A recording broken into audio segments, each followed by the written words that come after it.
这是什么鬼？这是你，是在妈妈肚子里长了4个星期的你。尽管那时候你还是个胚胎，但已经长出了丑丑的小鼻子。但在某些时候，你的鼻子却会摸鱼罢工，打喷嚏、流鼻涕、流鼻血，甚至直接鼻塞，让你喘不过气来。为什么你的鼻子总是罢工？日常该如何保护它？柴知道和肌肤雷一起来为你回答这个问题。柴知道，在知识的海洋里狗刨。你每天平均要吸入至少10立方米的空气，相当于3万瓶易拉罐的容量。这些空气中不可避免地含有大量杂质，比如动物的毛发、柳絮、花粉、烟灰，或是更细小的灰尘、真菌、细菌、病毒。但一般来说，这些杂质并不会对你造成威胁，因为健康的鼻腔能轻松过滤掉它们。鼻前庭上的鼻毛能直接阻挡沙尘等大颗粒污染物，鼻黏膜表面的鼻纤毛能不断摆动，吸附细小的尘埃与微生物。曲折的鼻腔结构能让空气在鼻窦中来回打转，增加杂质接触黏膜的机会。最后，鼻黏膜中的杯状细胞分泌出粘液，也就是鼻涕，将这些杂质通通打包排出。这些粘液有些会形成鼻屎，可以直接排出体外，有些会形成痰，需要你咳出来。不过在更多情况下，你会在不知不觉中把它们咽下去，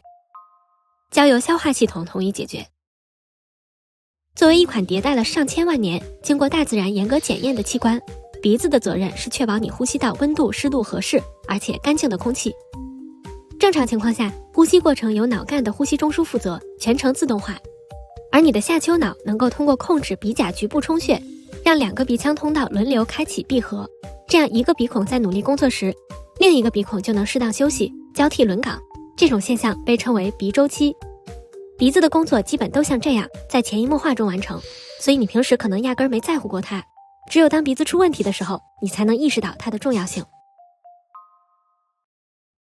在人群密集场所或空气质量差的天气里，微生物更容易附着在飞沫或颗粒物表面，通过空气传播。如果进入鼻腔的微生物浓度超过了鼻腔的清洁能力，或使鼻腔黏膜有破损，就可能引起发炎。我们平时说的感冒，本质上就是上呼吸道发炎。这些微生物可能是细菌、真菌，也可能是病毒，尤其是鼻病毒。为了应对入侵感染，鼻子就会出现流鼻涕、打喷嚏、鼻塞等症状。其中鼻涕是鼻黏膜分泌出的粘液，它能粘附捕获病菌，黏膜表面的鼻纤毛会通过摆动，将这些粘液运送到鼻孔或是咽喉处，让你擤出或咳出。当鼻黏膜上的感受器接收到这些异物刺激时，你就会鼻子一酸，眼睛一闭，本能地打出一记响亮的喷嚏，以每秒50米左右的速度把鼻腔内的粘液和异物通通排出。至于鼻塞，主要是由于免疫细胞释放的组胺等物质引发组织肿胀或发炎，并引起鼻内血管充血而导致的鼻腔阻塞。它能为免疫细胞和免疫物质提供适宜的战场环境。所以在这些时候，你的鼻子并不是真的罢工了，只是在努力地将病毒等异物赶尽杀绝，排出体外。另外，如果你对空气中的颗粒物过敏，那么在花粉漫天、柳絮飞舞的季节里，也会出现鼻塞等症状。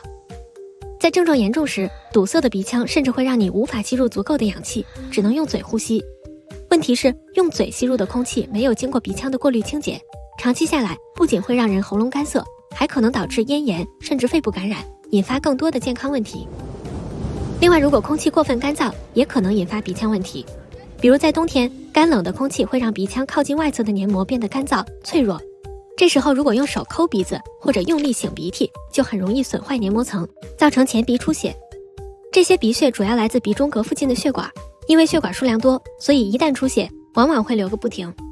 这时候你需要坐直前倾，耐心等待一段时间，让血自己止住。鼻腔卫生是一个很容易被忽略的问题，要想让鼻子正常工作，你就要好好保护它。我们1年前就推荐过肌肤雷的洗鼻盐水。相比于直接上手，洗鼻无疑是一种更卫生、科学的鼻腔护理方式。日常用的洗鼻水是浓度为 0.9% 的生理盐水，和你的体液浓度相同，能够湿润鼻腔，冲走阻塞的粘液和过敏原等杂质，改善鼻腔内部的环境，并缓解各类鼻腔症状，缓解鼻腔不适。当然，也有艺高人胆大的朋友说可以自己配置，不过自己配置时很难控制浓度和卫生环境，一不小心反而可能弄巧成拙，也不方便携带和使用。而肌肤雷这样的专业产品由法国天然海域的 0.9% 深海盐水调制而成，纯净无污染。包装上的独特设计在使用时也更安全便捷。360度无锐角的喷头可以避免损伤鼻黏膜，喷头上的安全锁结构能防止儿童使用时过度深入鼻腔，同时喷头还能随时拆洗，保证卫生。如果你想更深入地了解它，那么可以点击之前的这支视频去了解一下清洗鼻腔的方法和原理。作为鼻腔护理专家，肌肤雷为每个人的不同需求提供了相应的解决方案，你能根据自己的情况具体选择。总而言之，一套卫生体面的鼻腔清洁习惯能帮你防患于未然，避免很多鼻腔问题。跟你一样，任何一个007工作的器官都不容易，既然得让它打工，那至少要为它创造一个健康体面的打工环境。肌肤雷让洗鼻成为习惯。你可以在微博、微信、喜马拉雅、B 站等平台找到我们，